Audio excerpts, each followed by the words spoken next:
Que le Seigneur vous bénisse. Amen. Nous prenons le livre de Ruth, le chapitre 2.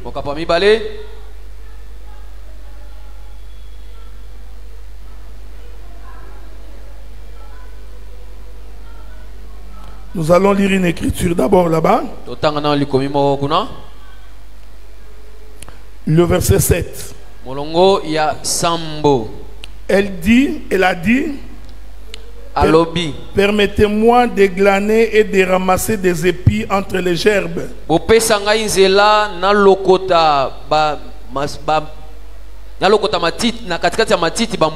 Derrière les moissonneurs. Et depuis ce matin qu'elle est venue,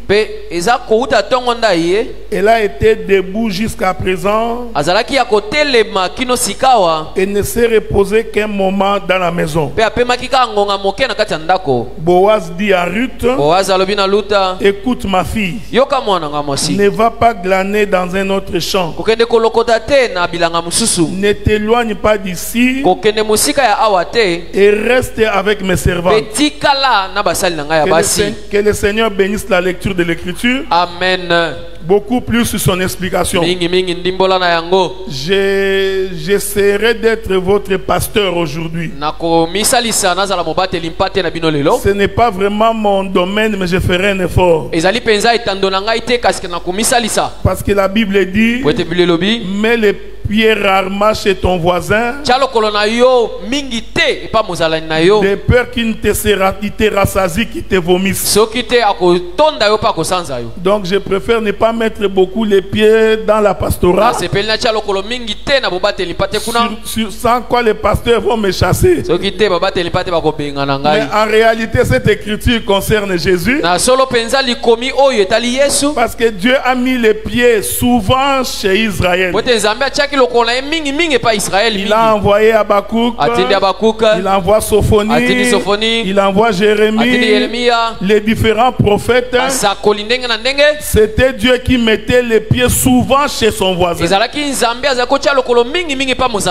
telle sorte qu'Israël est fatigué et il a rejeté Dieu.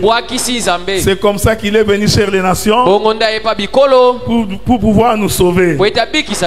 J'avais dit ceci le mardi, parce qu'aujourd'hui je risque de beaucoup parler, parce que les dimanches je parlerai moins parce qu'on va prier. Donc les gens qui vont nous rater aujourd'hui rateront beaucoup de choses. Je vous avais dit ceci, celui qui ramène Ruth vers le pays de Bethléem, c'est Naomi. Parce que Naomi, c'est elle qui était venue de Bethléem, et c'est elle qui doit ramener vers Bethléem. Je vous avais fait comprendre que lorsque Elimelech, ses deux enfants, et Naomi sont descendus à Moab, c'était en réalité Juda qui descendait à Moab. C'est pourquoi ils étaient au nombre de 4. Parce que le chiffre 4 représente le chiffre de Juda, représente le chiffre du roi. Mais regardez, quand ils sont descendus, les hommes sont morts, mais la femme est restée vivante. J'ai expliqué que les 3 hommes représentent la dispensation de la loi. C'est la force de la loi. Il fallait que par la loi Christ puisse mourir, afin que Naomi, qui était la faiblesse, puisse récupérer Ruth et monter avec. Si Jésus nous a sauvés, il nous a sauvés parce qu'il s'est fait faible. Si Jésus ne s'était pas fait faible, il n'allait pas nous sauver. Le salut que nous avons aujourd'hui vient par le fait que Dieu qui était fort est devenu faible pour que nous puissions y aller. Est-ce qu'on est ensemble, non? Je peux dire Ruth a été pris par Naomi. En d'autres termes, Naomi c'est Issachar. Parce que la Bible dit Issachar doit pencher son épaule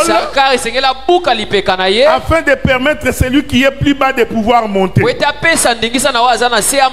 que vous me suivez? Parce que quand on est debout, tu ne peux pas grimper sur mon épaule. Pour que tu grimpes sur mon épaule, je dois pencher mon épaule. Je dois amener mon épaule qui est en haut, l'amener en bas pour te permettre toi qui es en bas de pouvoir monter. C'est ce que Jésus avait dit. Venez à moi vous tous qui êtes chargés et fatigués, je vous donnerai du repos.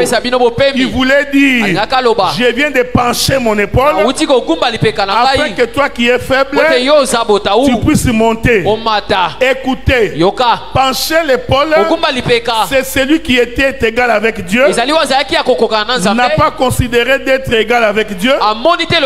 Il s'est dépouillé lui-même en devenant semblable aux hommes. Il s'est humilié pour que toi tu sois sauvé. Mais il t'amène pour te faire entrer dans le repos. C'est ce qu'il a dit. Venez à moi vous tous qui êtes chargés, je vous donnerai du repos. C'est ce que Naomi avait dit à Ruth. Laisse que tu trouves le repos dans la maison d'un homme. Est-ce que vous me suivez? Je voudrais dire ça autrement, parce que je vous ai dit que je suis votre pasteur aujourd'hui. Toute la prière de la femme, c'est de trouver un homme. Même si comment si je cherche l'argent, je cherche le travail, Dieu donne-moi ceci, Dieu donne-moi cela. En finalité, la prière de la femme, c'est de trouver un homme. Parce que quand il trouve un homme, il trouve la solution à tous ses problèmes. Est-ce que vous me suivez? C'est-à-dire, tu as besoin de manger, il faut que tu trouves celui qui donne la nourriture. Tu as besoin de la santé, il faut que tu trouves celui qui trouve la santé. Donc la prière de la femme, c'est de trouver un homme. Et c'est là-bas qu'il trouve le repos. Faites attention. La vraie femme ici, c'est l'église. Et l'église ne peut trouver le repos qu'auprès de Jésus. C'est lui qui donne la réponse à toutes nos questions. C'est lui qui nous apporte la solution. Voilà pourquoi quand tu trouves un homme, le vrai, je parle de Jésus d'abord, tu auras tout à ce que tu as besoin. Ça c'est la prophétie. Mais naturellement comme ça, dans la doctrine aussi, la femme, pour qu'elle soit en sécurité, elle a besoin d'un mari. Maintenant, le problème c'est que il faut que le mari assure à la femme le repos. Amen.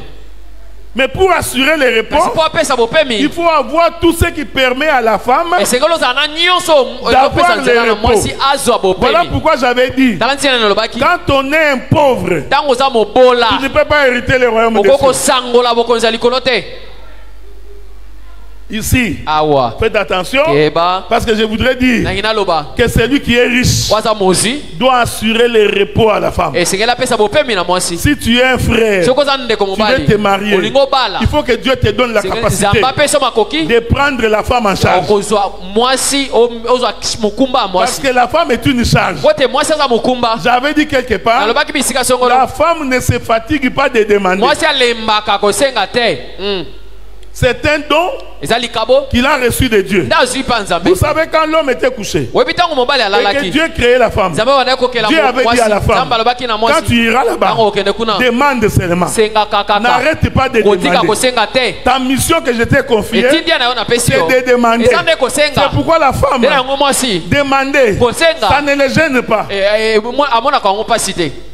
Non, il va avoir honte. Quelle est cette femme qui demande beaucoup? La vraie femme demande beaucoup. C'est pourquoi Jésus avait dit, si mes paroles demeurent en vous, vous qui êtes la femme, demandez. N'arrêtez pas de demander. Je voudrais dire à quelqu'un, il ne faut pas arrêter de demander à Dieu. Tant que tu as le souffle de vie, continue à demander. C'est un don que tu as reçu de Dieu.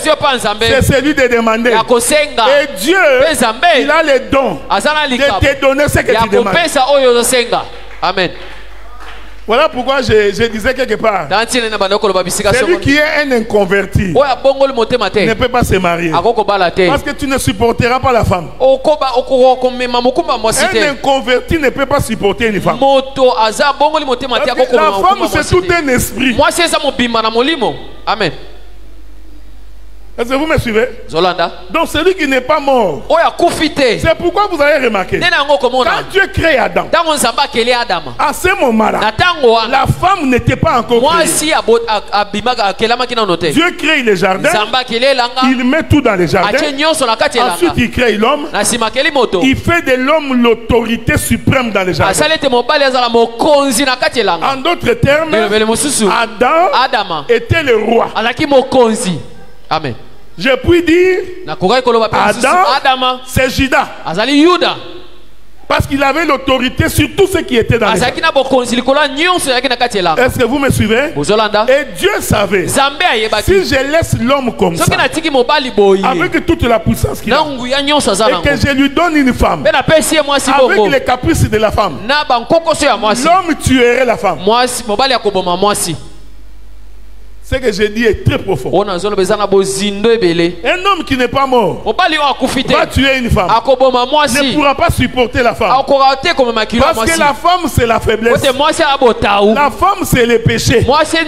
La femme, c'est ce qui dérange. Dieu savait, Adam, dans la sainteté, ne supportera pas la femme.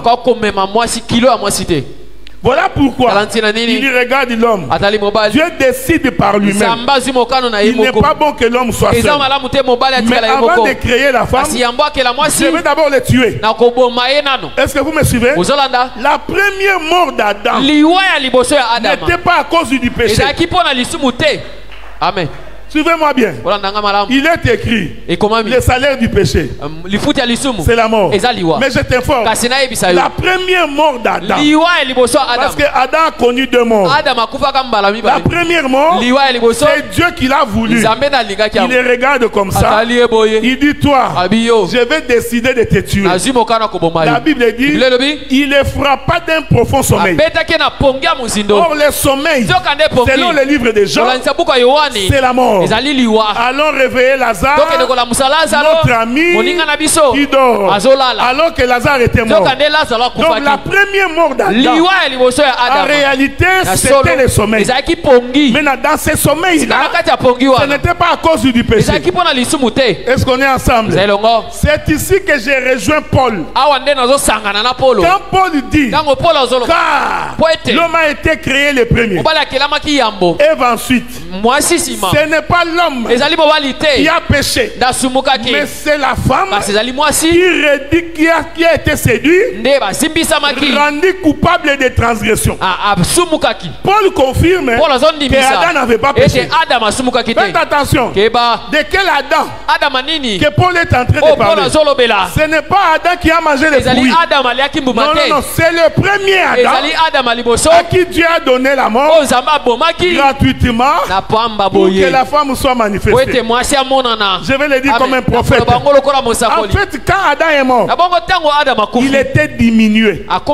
Dieu avait retiré une force en lui. On est ensemble, non? Quand Adam s'est réveillé, Adam qui est réveillé là, il est différent du premier Adam, celui qui n'avait pas encore connu la mort. Voilà pourquoi cet Adam là, on pouvait lui donner les fruits et il pouvait manger, parce que Dieu avait mis une faiblesse en lui pour qu'il soit capable de supporter la femme.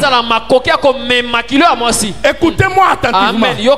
Si Adam n'était pas mort pour que Ève soit manifestée. Je vous informe. Si Ève était venu avec les fruits, Adam allait refuser de manger. Il allait dire, Dieu m'a dit, nous mangerons tout, sauf ça. Sauf que Dieu avait diminué Adam pour lui permettre de supporter la femme. Oh, les choses sont prophétiques. Ceci annonçait les choses à venir. Dieu qui était fort, qui était puissant, ne pouvait pas pécher. Il ne peut pas pécher. Mais pour qu'il devienne péché, Dieu les rend faibles. Est-ce que vous me suivez? Il fait en sorte que même quand toi tu pêches, il te supporte encore. Même quand tu fais des bêtises, il est toujours avec toi. C'est cette partie-là qui fait qu'il te supporte. Je voudrais dire à quelqu'un, même quand tu pêches, tu es fils de Dieu. Même quand tu pêches, tu es fille de Dieu. Dieu continue à te supporter. J'ai dit ceci, frère. Au temps de la grâce, il n'y a aucun péché qui ne soit impardonnable. Tous les péchés sont pardonnables, sauf les péchés contre les Saint-Esprit. Faites attention, car les péchés contre les Saint-Esprit, c'est ça être païen. Il ne faut pas dire le péché contre le Saint-Esprit. Même si quelqu'un parle en langue et que tu te moques de sa langue, ce n'est pas ça le péché contre le Saint-Esprit. La Bible dit ceci. Tous les péchés sont pardonnables, sauf les péchés contre le Saint-Esprit. C'est-à-dire que celui qui pêche contre le Saint-Esprit ne peut pas être sauvé. Quoi qu'il fasse, il ne sera pas sauvé. J'ai scruté ma Bible et j'ai compris. Pour que quelqu'un ne soit pas sauvé, il n'y a qu'une chose, qui ne croit pas à la parole. S'il ne croit pas, en réalité il a péché contre le Saint-Esprit. Est-ce que vous me voyez? Non, tu n'as pas encore bien vu. Jésus dit ceci: baptisez-les, enseignez-les. Ensuite, ils recevront les dons du Saint-Esprit. C'est-à-dire, pour recevoir le Saint-Esprit, il faut premièrement écouter. Celui qui n'écoute pas ne peut pas recevoir le Saint-Esprit. C'est pourquoi Jésus donne la parole à ses disciples pendant 3 ans et demi. Ils écoutent d'abord. Ensuite, il leur dit: attendez. Maintenant que vous avez écouté, le Saint-Esprit viendra. Le Saint-Esprit, frère, il ne peut pas venir là où il n'y a pas la parole. Amen. C'est pourquoi, quand nous regardons une église, nous voyons qu'ils n'ont pas la parole. Nous voyons qu'ils n'ont pas le Saint-Esprit. Même s'ils tremblent, même s'ils parlent en langue, même s'il y a des miracles, nous regardons d'abord la parole. Si la parole n'est pas conforme, ce que nous voyons là, c'est le serpent dont la tête est coupée, qui ne fait que bouger la queue. Écoutez, frère, moi je disais, parce qu'on en parlera, parce que c'est ça ce que Naomi est en train de faire. Naomi est en train d'amener Ruth jusque dans la maison de l'Éternel. Parce que ici Naomi, c'est aussi l'image du Saint-Esprit. Parce que la Bible dit, quand le Saint-Esprit vient, il vous conduira dans toute la vérité. Donc le Saint-Esprit, c'est un conducteur qui vous fait marcher dans la vérité. Amen. On est ensemble, non? Le Saint-Esprit, c'est celui qui te fait marcher dans la vérité. Mais qu'est-ce que c'est la vérité? Jésus regarde Pierre. Il dit: Pierre, le jour où tu seras affermi, le jour où tu seras converti, alors maintenant tu affermiras tes frères. Cela veut dire le jour où tu abandonneras le paganisme. Est-ce que vous me suivez? Alors il dit à Pierre: Pierre, quand tu étais jeune, tu conduisais tes pas partout où tu voulais. On est ensemble, non? Mais quand tu seras vieux, on On te mettra une ceinture à la hanche. Oh, Éphésiens dit, ayez à vos reins la vérité comme ceinture. Il voulait lui dire, le jour où vous connaîtrez la vérité et que la vérité vous affranchira et que vous serez réellement libre, tu ne seras plus conduit comme tu veux. Frère, le jeune, c'est celui qui se conduit comme il veut. Les jeunes, ce n'est pas nos jeunes frères. Non, tout celui qui se conduit par lui-même, même s'il a 70 ans, c'est un jeune. Même s'il a la barbe blanche, je vais le dire autrement, tout inconverti, quel que soit son âge, est un jeune. C'est pourquoi, quand ils sont sortis de l'Égypte, l'Écriture dit, ils avaient tous à la main un bâton. Prenez les bâtons pour sortir de l'Égypte. Donc quand on observait Israël, il sort de l'Égypte. C'était une assemblée de vieillards. Tout le monde sur un bâton. Mais écoutez frère, mais c'est quoi les bâtons? Un jour, Jacob, fouillant son frère, il croise l'Éternel. Il commence la bagarre la nuit. Un homme qui se bat avec Dieu. Nous croyons que si tu n'es pas de l'évangile éternel, ça là tu ne peux pas expliquer. Comment un homme peut combattre avec Dieu? Ils se battent. Ils se battent. Et Dieu commence à les supplier.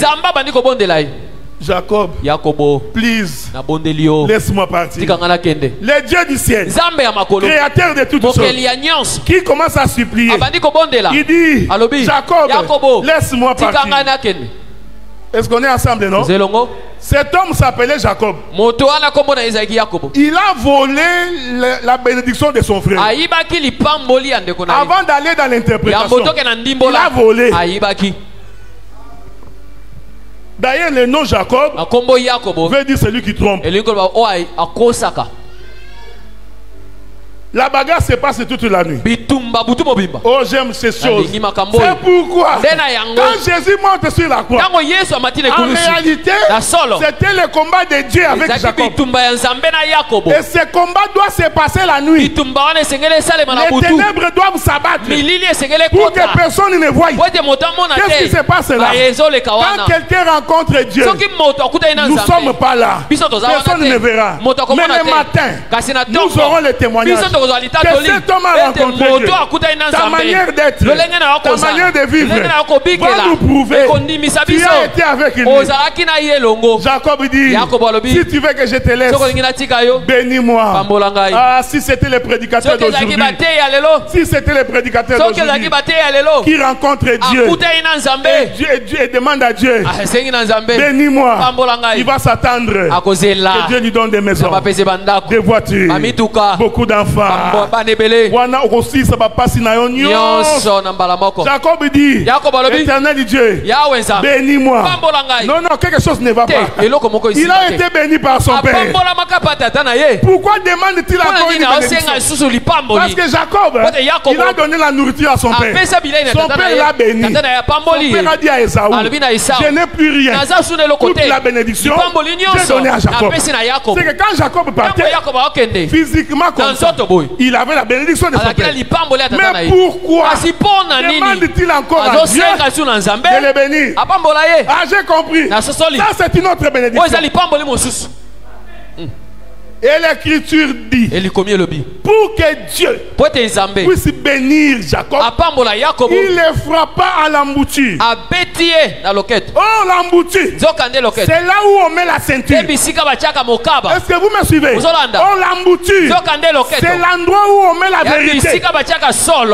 Amen. C'est pourquoi un jour, j'ai dit à Job, mets ta ceinture, je te poserai des questions. Toi, tu vas m'instruire. Pour l'instruire, il faut que tu aies une ceinture. C'est la ceinture qui prêche dans la vérité. Il prend Jacob, il dit je vais te bénir. Il brise l'embouchure. C'est-à-dire, là où il y avait les mensonges, ça doit être brisé. Là où il était menteur, j'ai compris. La vraie bénédiction, c'est un homme brisé. La vraie bénédiction, c'est un homme qui a été frappé par Dieu. Moi, j'ai la confession que pour que je crois que tu es converti, c'est lorsque la manière dont tu réagis face à la difficulté. Quand on t'insulte, comment tu réagis? Quand on te critique, comment tu réagis? C'est là que tu peux te dire en toi-même, j'ai rencontré Dieu.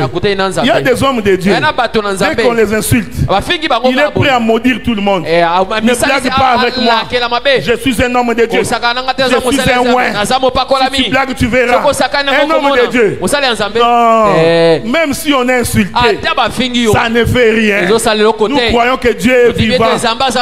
Il justifiera la cause de tout un chacun. Boxeur, né boxeur, seulement s'il monte dans le ring. S'il n'est pas encore dans le ring, il va beaucoup parler. Tu vois, moi, je peux boxer. Mais dès qu'il monte dans le ring, premier coup, il tombe. Non, tu es converti, Dieu va te mettre à l'épreuve pour prouver que tu es converti. Écoutez, dès qu'il est brise, il doit changer son nom. Est-ce que vous me voyez? C'est-à-dire que les noms des païens qu'il avait, il va prendre les noms d'un enfant de Dieu. Ce n'est pas ce que nous voyons aujourd'hui. Ton papa t'a donné le nom de Matungulu Bernard. Tu as grandi, tu deviens pasteur, tu changes de nom, tu deviens Jérémie. Tous les hommes de Dieu qui changent de nom, qui prennent des sobriquets, oh non, moi je deviens Nephtali, moi je deviens Issachar. Donc nous on l'a connu comme Matungulu. Il grandit, il devient apôtre, oh, il est devenu prophète Jean. Ce sont des aventuriers. Ne prenez pas le cas de Jacob. Jacob c'était une autre histoire. C'était un peuple païen qui devenait chrétien. Voilà pourquoi on doit changer son nom. Est-ce que vous me voyez? L'Écriture dit, c'est à ces jours-là, depuis ce temps-là, que Jacob prit une canne, commença à marcher avec une canne. Pourquoi? Dieu l'avait brisé et il a changé sa démarche. Quand quelqu'un croise Dieu, s'il avait une première démarche, il marchait comme ça, comme les petits d'aujourd'hui. Mais quand il croise Dieu, Dieu doit briser d'abord pour que tes pieds changent la manière de marcher. Est-ce que vous me voyez? Quand on brise ici, l'effet premier c'est tes jambes. Si on te brise ici, l'effet premier, c'est tes jambes. Tu auras des difficultés pour marcher. J'ai compris. Tu dois changer de direction. Mais pour changer la direction, tu as besoin d'un bâton pour t'appuyer. David avait raison quand il a dit ton bâton et ta houlette me rassurent. J'ai circulé ma Bible. Je me suis dit, ah mes frères du Kassai, vous avez rasé la tête, vous avez laissé la barbe, vous avez pris des soutanes avec une canne, vous partez à Mangengenge. Nous sommes en prière parce qu'il est écrit dans la Bible, ta houlette et ton bâton me rassurent. Voici des insensés qui ne comprennent pas les Écritures. Ton bâton me rassure. J'ai fouillé ma Bible, j'ai trouvé une écriture qui dit la foi est une ferme assurance des choses qu'on espère. J'ai compris, les bateaux qui assurent, c'est la foi. Quand tu as la foi, tu n'as pas peur. Quand tu as la foi, tu ne t'arrêtes pas. Quand tu as la foi, tu avances parce que Dieu est avec toi. Ne promène pas les regards inquiets. Ne sois pas dans les troubles. La foi nous rassure. C'est ce qui nous fait marcher jusqu'à ce que nous arriverons. Mais pourquoi je suis allé là pour te dire, Ruth, c'est la foi. Ruth, c'est la foi. Vous savez, frère, nous, quand nous prêchons, on ne fait pas l'étude des mots. Tu cherches foi. Maintenant, tu fais toute une prédication en mélangeant la foi. Ça, c'est un raccourci. Nous allons faire sortir la foi là où tu la vois pas. C'est-à-dire que quand tu regardes Ruth comme ça, tu dis comment il est devenu la foi. Mais pour que tu comprennes, nous devons coudre la Bible. Le ministre est un couturier. C'est quelque chose qu'il a pris de son père. Jacob, il était couturier pour Joseph. Est-ce que vous me voyez? Ruth, c'est la foi qui Naomi, c'est la foi qui assure Ruth que tu vas arriver à destination. Ruth était en paix. Tant que Naomi était là, il savait qu'il neige, qu'il pleuve.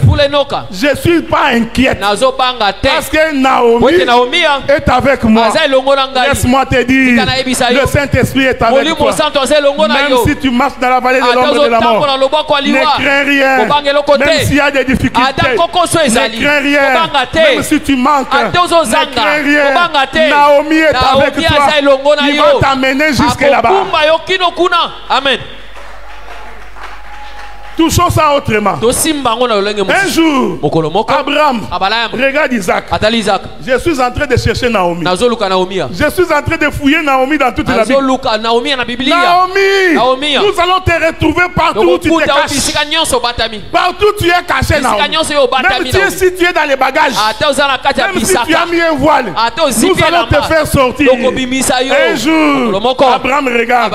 Il regarde son fils, Isaac. Il trouva. Il était temps qu'il se marie. Quand vous lisez votre Bible, Isaac n'a jamais dit à Abraham que je vais me marier.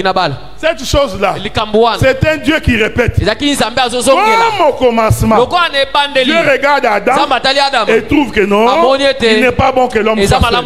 Dans cet évangile, c'est le papa qui prend la décision si son fils doit se marier. Amen. Est-ce que vous me suivez? Je vais descendre. Laissez-moi d'abord partir comme ça. Je suis à l'aise comme ça. Dans cet évangile, c'est lui qui prend la décision pour que le fils devienne responsable. C'est le père. C'est pareil dans les ministères. Si j'ai dit que tu restes là 15 ans comme disciple, tu resteras. C'est le père qui trouve que maintenant ça vaut la peine que tu deviennes responsable. Mais c'est de la responsabilité des pères de préparer le fils pour qu'il devienne responsable. C'est pourquoi quand on est ministre de la parole, on ne met pas les cales aux disciples. Donc, comme toi tu as fait 15 ans, on ne t'a pas reconnu ministre. Petit. Toi tu vas faire 25 ans. Nous on a souffert. On a fait comme ça. Mais pour prêcher comme ça, tu crois que parce que toi tu as souffert, tout le monde doit souffrir? Le père prépare l'héritage pour que le fils ne souffre pas. C'est ça l'évangile, frère. Quand on est père, on doit préparer pour que les enfants, quand ils viennent, ils disent notre père a travaillé. Amen. Nous sommes dans un sacerdoce. Nous vous préparons pour nous remplacer. Non, même quand tu n'as plus rien. Parce qu'à un moment donné, il y a des prédicateurs qui n'ont plus rien. Quand il prêche, tu te poses la question. Ah, c'est lui. Mais c'est que j'avais entendu de lui. C'est étonnant. Moi j'ai dit ceci. Aujourd'hui, nous prêchons l'évangile 6e génération connexion. 6e génération. Donc, G6. On est à G6. la vitesse de connexion, frère. Si tu es en retard, c'est ton problème. Ce n'est pas moi. C'est Daniel. Prends ces choses. Cache-les. Les jours à venir, la connaissance augmentera. Les années qui viendront, vous devez prêcher plus que nous. Est-ce que vous suivez ça? Les fils doivent prêcher plus que les pères. Parce que les pères doivent prendre la retraite pour que les fils continuent. Ah, j'aime ma Bible, sœur. Quand ils étaient chez Jacob, Jacob était le père de Joseph. Mais quand ils sont arrivés en Égypte, Joseph est devenu le père de Jacob. Il dit, je vais te loger, je vais te nourrir, moi je vais t'enterrer. Que la paix de Dieu soit avec vous. Quand David, parce que toi tu as l'habitude de dire, donnez-moi des témoins. Je vais donner un deuxième témoin. David, de son vivant, Salomon a régné. Oh non frère, tu ne peux pas devenir ministre tant que moi je suis là, tant que le père est là. Est-ce que tu as lu dans ta Bible que Josué est devenu conducteur quand Moïse était encore là? Quand tu ne comprends pas les Écritures, nous te disons de faire attention, parce que cette prédication là, c'est la prédication de Kabacha. Bella. Vous ne connaissez pas Bella. Bella, c'est les années 60. Musique à Kalawan, musique à Kalawan. Tu vois, Josué ne peut pas monter tant que Moïse est là. Toi, frère, reste là jusqu'à ce que moi je partirai. Toi, tu deviendras un voleur. Qui t'a dit que cette écriture te concerne? Qui t'a dit que toi c'est Moïse? Qui t'a dit que Josué c'est ton fils? Ne faites pas de la prophétie des Écritures l'objet d'une interprétation particulière. Je vous avais dit, j'ai dit frère, le Canaan est un pays. On explore. Ne prends pas une écriture et en faire une doctrine. Il faut explorer le pays. J'ai vu dans ma Bible, David assis, Salomon dirige. Non, tu vois, nous sommes les pères. Quand le père est là, le fils ne peut pas diriger. Si la grâce est sur le fils, il faut envoyer le fils. Vous savez, hein, nous on a l'habitude, quand je vois que tu as un don, j'ai besoin que tu viennes. Parce que ton don va me servir. Donc quand vous avez des bons chanteurs, des bons prédicateurs, il faut les encourager. Parce que la promotion des fils fait la gloire du père. Mais comment un père commence à avoir la jalousie pour son propre fils? Est-ce que vous me suivez? Regardez. Donc Naomi, nous sommes en train de le chercher. Alors nous sommes allés chez Abraham. Abraham appelle son serviteur. Il dit, je trouve que Isaac doit se marier. Pourquoi Abraham disait ça? Parce que Abraham avait déjà tout préparé. Il y avait déjà de la richesse. Tout comme Dieu l'avait fait pour Adam. Tout préparé. Maintenant il dit à son serviteur, le plus ancien de sa maison, l'ancien de jour, il dit, viens, je vais t'envoyer prendre une femme pour moi. Je vais vous éviter beaucoup de choses ici. Le serviteur s'en va. Il croise Rebecca. Allez suivre les discours de ses serviteurs. Est-ce qu'on est ensemble, hein? Est-ce que vous me suivez? N'oubliez pas, Elimelech, ses deux fils et Naomi sont descendus dans le pays de Moab. C'est le serviteur le plus ancien qui descend. Quand il descend, il croise Rebecca. Après avoir donné la dot, ils se mettent en route. Mais écoutez les discours de ces serviteurs dans la maison de Laban. Il dit, mon maître est devenu vieux. Il a eu un fils dans sa vieillesse. Parce que le fils de la vieillesse, c'est le fils qu'on aime. Regardez nous, nous étions les fils aînés. Nos parents étaient encore jeunes. On a souffert. Bigogonde bigogo. chicoté. Fimbu. Mais le cadet, quand il naît, le papa est devenu vieux. Le cadet peut tourner devant les vieux. Le vieux ne fait rien. Nous, on ne pouvait pas rentrer après 18 heures. Mais le cadet, lui, il vient minuit. Papa ne fait rien. Il est devenu vieux. Que la paix de Dieu soit. Amen. Quand le père devient vieux, il laisse faire. Ah, j'ai compris. Sur la croix, cet homme de Jésus était devenu vieux. Parce que s'il n'était pas devenu vieux, nous n'allions pas entrer. Parce que dans la jeunesse, il est fort. Et il pourrait dent pour dent. Tu n'échapperas pas. Mais puisqu'il est devenu vieux, nous sommes en train d'entrer. Nous sommes en train d'entrer. Est-ce que vous me suivez? Le serviteur dit, mon maître est devenu vieux. Il a eu un fils dans sa vieillesse. Il lui a comblé de tous les biens. C'est ce que j'avais dit. Le père prépare le fils pour entrer dans les mariages. Ce sont des choses que nous devons commencer à instaurer dans nos églises. Nous prenons le temps de ne parler qu'aux sœurs. Ma soeur, tu sais, quand tu te maries, on se comporte comme ça. Tu vois, quand les sœurs souffrent, vous laissez les frères tranquilles. Non, vous devez leur apprendre aussi comment on gère une femme dans une maison. Les frères, ils pensent qu'ils sont devenus tout puissants. La doctrine ne concerne que les sœurs. Et ça ne les concerne pas. Non, il faut aussi apprendre aux fils de préparer à entrer dans un mariage. Lui dire que dans les mariages, un jour, la femme peut mal te répondre. Et le cœur de supporter. Parce que même toi qui es l'église, tout le temps, tu pêches contre Dieu. Mais Dieu te supporte. Voilà pourquoi l'homme aussi doit supporter sa femme. Il ne faut pas suivre ce que les gens disent. Non, tu vois lui. En tout cas, moi, c'est à mon élaïe. Non, c'est lui qui aime.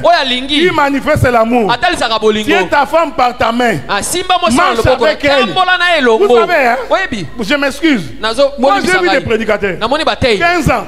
Je ne connais pas sa femme. Nous prions 15 ans. Je n'ai jamais vu. Quand il vient à l'église, la femme vient en premier. Va s'asseoir quelque part. Lui vient après. Habillé en veste. Il marche comme ça calmement. Bon, depuis qu'on nous a aussi mis les chaises devant, nous-mêmes quand on est en retard, nous avons notre place. Je vais demander au protocole. Si un jour, un frère arrive, il n'y a pas de place. Il y a une place ici. Mettez-les là. Vous n'avez pas péché.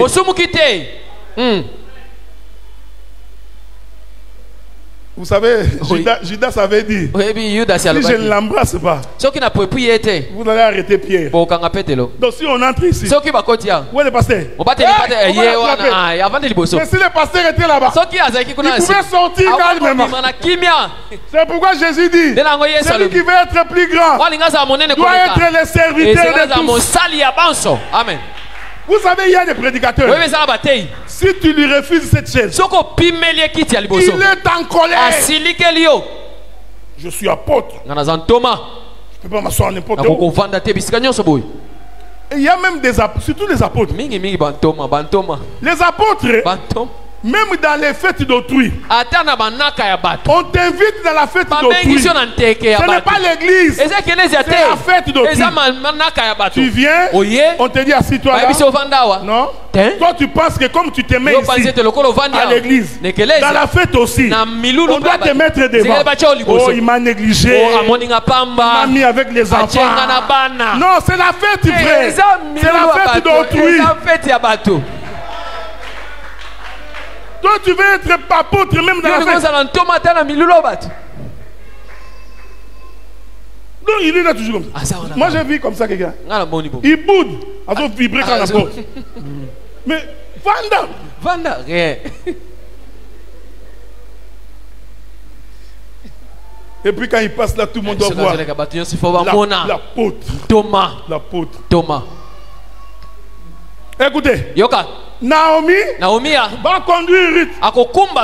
Il est conduit jusqu'à Bethléem. C'est ce que les serviteurs les plus anciens de la maison d'Abraham, quand il marchait avec Rebecca, il n'a pas parlé d'autre chose. Il ne parlait que d'Isaac. C'est pourquoi, lorsque Rebecca a vu Isaac, réalisant ce qu'on lui avait dit, c'est comme ça qu'il posa la question: qui est cet homme qui vient devant nous? Parce que dans ce qu'on lui avait dit, il a retrouvé les caractéristiques chez Isaac. Le ministre de la parole, quand il prêche, il ne peut parler que de Jésus. Il ne peut pas nous parler de lui. J'étais à Mbujimaï, après à Bounia. Moi j'ai fait ceci. Je suis un homme de Dieu. On n'a pas besoin de ça. Si tu veux nous dire ça, attendez-nous. Quand tu auras quitté la chair, nous allons nous asseoir là-bas. Expliquez-nous ces choses. Mais ici, l'épouse n'a besoin que d'écouter ce qui concerne son mari. Le ministère de la parole, ce n'est pas prêcher autre chose. L'église n'est pas ta femme. Vous savez, il faut avoir du respect pour ces gens. Les gens pour qui Jésus a donné de sa vie. Même quand tu parles, il faut avoir la manière de parler. Même quand tu fais des remarques, il faut faire la différence. Ça, c'est un papa. Il est même plus âgé que toi. Même si tu es ministre, j'ai vu des ministres, il envoie une maman amener un seau d'eau dans la douche pour que lui aille se laver. Tu es impoli. Qui t'a dit que parce que tu es ministre, tu dois envoyer une femme et tu envoies la femme d'autrui? Les ministères ne te donnent pas le droit de commander la femme d'autrui. C'est la femme d'autrui.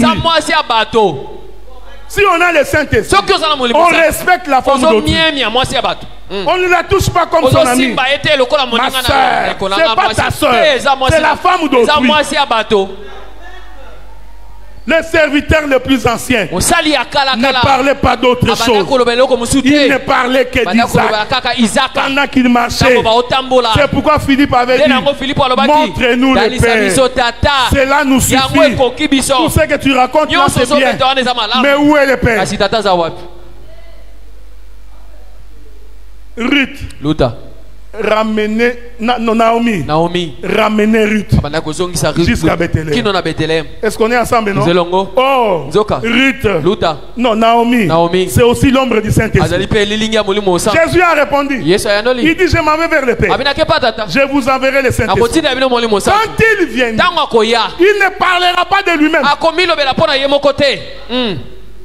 Il a dit, le Saint-Esprit, quand il vient, il ne peut pas parler de lui. Il prendra ce qui est à moi. C'est ce qu'il vous dira. Mais quel est le Saint-Esprit que tu as? Quand tu es devant le peuple, au lieu de parler de Jésus, tu parles d'autre chose. Tu parles de ta femme, tes enfants, de tes voyages. Si tu en as besoin, demande un temps de témoignage. J'ai vu des prédicateurs, au lieu de prêcher, ils commencent à témoigner. Non, quand on t'invite à prêcher, prêche. Toi tu viens. Bon, avant de prêcher, j'ai d'abord un témoignage. Bon, c'est bon. Vous savez, quand j'ai voyagé, les frères commencent à témoigner. Comme les prédicateurs se parlent beaucoup, le témoignage prend 40 minutes. Après il vous dit: ah, je n'ai plus le temps, j'avais beaucoup de choses à dire. Le Saint-Esprit, quand il viendra, lui, il ne parlera pas de lui-même. Jésus a dit: vous sondez les Écritures, vous pensez trouver en elle la vie. Dans les Écritures, il est question de moi. Dans la Bible, frère, il est question de Jésus. C'est pourquoi Hébreu dit: tu n'as voulu ni sacrifice ni holocauste. Tu m'as fait un corps. Voici, je viens. Dans le rouleau du livre, il est question de moi. Avant de nous associer à l'héritage, il faut d'abord relever Christ. L'homme le plus élevé. Une fois qu'il est élevé, nous allons suivre. Il marche. Et ils arrivent dans le pays de Bethléem. Écoutez maintenant. Quand ils arrivent là-bas, Naomi va dire à Ruth, tu peux aller glaner. Quand il va glaner, il va glaner dans les champs de Boaz. Est-ce qu'on est ensemble, hein? Je voudrais vous rappeler que Boaz et la parenté, non, ils sont parents d'Elimelech. Est-ce qu'on est ensemble? Amen. En d'autres termes, Boaz est de la tribu de Juda. C'est très important.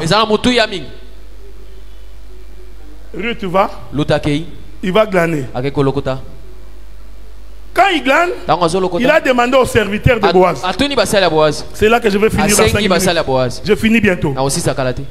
L'Écriture dit, Boaz descend dans les champs. Quand il descend, il pose la question. Qui est cette femme? Est-ce qu'on est ensemble, non? Qu'est-ce qui avait attiré Boaz? C'est le travail de cette femme. Ici, j'ai beaucoup de choses à dire. Les pasteurs ont beaucoup de choses à dire. Si tu veux qu'on remarque que tu as un don dans cette église, tu dois travailler. C'est ton travail qui va attirer notre attention. Est-ce que vous me voyez? Il dit, mais qui est cette femme? On dit, mais c'est Ruth la Moabite qui est revenue avec Naomi. Elle a demandé de glaner ici. Depuis le matin, elle est debout. Elle ne s'est reposée que pour un temps aller à la maison. C'était une femme travailleuse. Alors Boaz va voir la femme. C'est là que j'ai fini. Première rencontre de Boaz avec Ruth. N'oubliez pas que ce que nous voulons expliquer, c'est l'extrémité des champs de Boaz.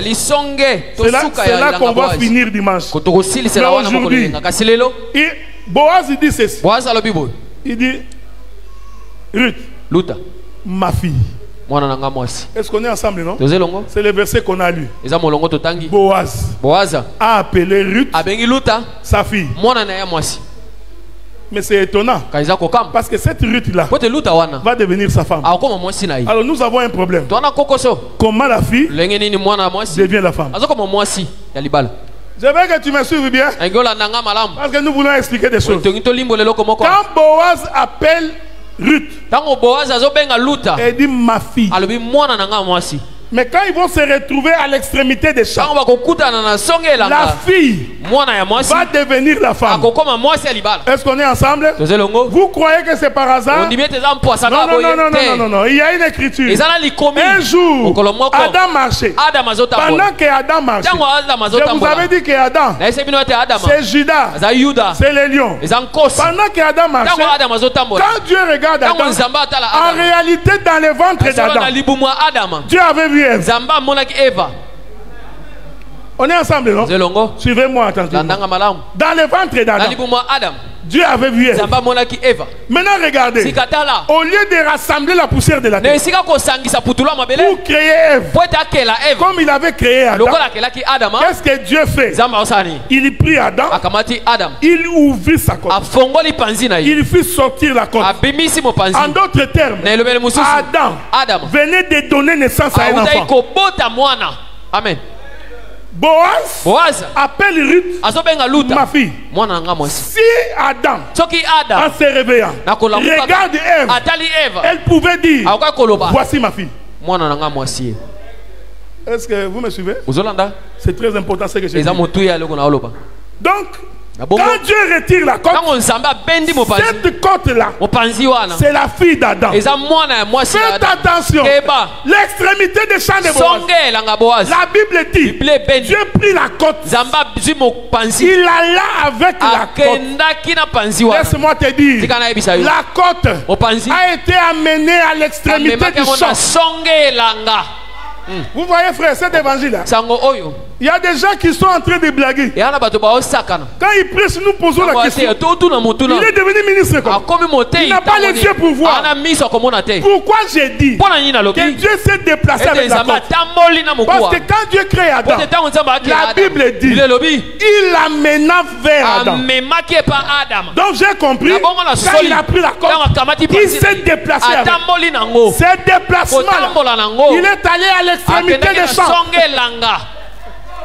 La fille doit être amenée à l'extrémité des champs pour devenir femme. Est-ce que vous me suivez? Boaz regarde Ruth. Il dit Ruth, ma fille. Je vais dire une chose. J'ai dit, je vais l'expliquer dimanche. Là où il a amené la côte, là où Dieu a amené la côte, c'est en Occident. C'est là où le soleil se couche. Parce que c'est là-bas que la femme doit être formée. C'est pourquoi il est merveilleux. La femme s'est construite à l'extrémité du champ. Bon, est-ce que ça te pose un sérieux problème? Je vais te donner un devoir. Tu vas aller réfléchir. Et puis on va revenir. Le soleil se lève en Orient et se couche en Occident. Ça, ce sont des choses que vous connaissez. Même Mobutu a chanté ça. Tout comme le soleil se lève en Orient et se couche en Occident. Or, le soleil, selon la Bible, c'est Jésus. Donc, s'il se lève en Orient, donc j'ai compris que l'Orient, c'est Israël. Est-ce que vous me suivez? C'est une géographie de la Bible. Dans l'Orient, puisqu'il est né chez les Juifs, c'est là qu'il est sorti. Le soleil. Donc j'ai compris, l'Orient, c'est Israël. Mais il doit aller se coucher en Occident. Or l'Occident, c'est les nations. Est-ce qu'on est ensemble? Il a pris la côte, il a amené ça en Occident. Bon, je vais l'expliquer autrement. Vous savez, vous souffrez avec moi une minute. Un jour, la femme samaritaine dit à Jésus, vous priez Dieu dans les temples. Mais nous prions Dieu dans la montagne. On est ensemble, non? Jésus répond à la femme. Il dit, tu vois ce temps ici, ce n'est ni à la montagne, ni au temple. C'est en esprit et en vérité. Moi je pensais que Jésus allait lui dire, non, ce n'est pas la montagne. Non. Il dit maintenant. En fait Jésus lui disait, et la montagne et le temple, c'est la même chose. Maintenant regardez. Le problème du temple, c'est qu'il est horizontal. Les lieux très saints, les lieux saints et les parvis. On est ensemble, non? Ça c'est le temple. Donc le temple, il est horizontal. Je vais le dire autrement. Le temple va de l'Orient vers l'Occident. L'Orient, c'est là où Dieu demeure, là où il habite. C'est les lieux très saints. L'Occident, c'est les parvis, là où tout le monde vient. Bon, on va faire un peu de gymnastique. Parce que c'est la femme samaritaine. Nous allons prendre les temples. Nous allons les mettre debout pour qu'ils deviennent une montagne. Si nous prenons le temple, nous les mettons debout pour marier la femme samaritaine. Qui a dit que nous prions à la montagne. Parce que David avait dit, tout me vient de secours. Les secours me viennent de la montagne. Donc la femme samaritaine n'avait pas menti. Nous prenons le temple, on le met debout. Qu'est-ce qui va arriver? Les lieux très saints deviennent le sommet. Les lieux saints deviennent les milieux de la montagne. Et le parvis devient le bas de la montagne. Est-ce que vous avez compris?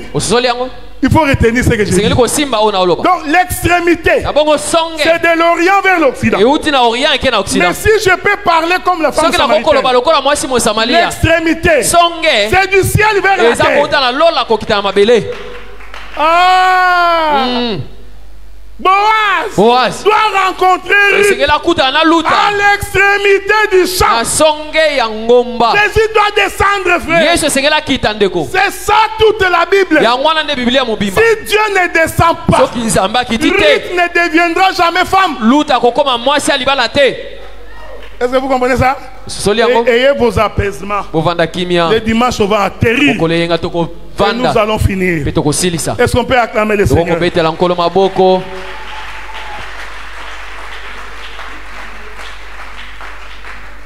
Mettons-nous debout.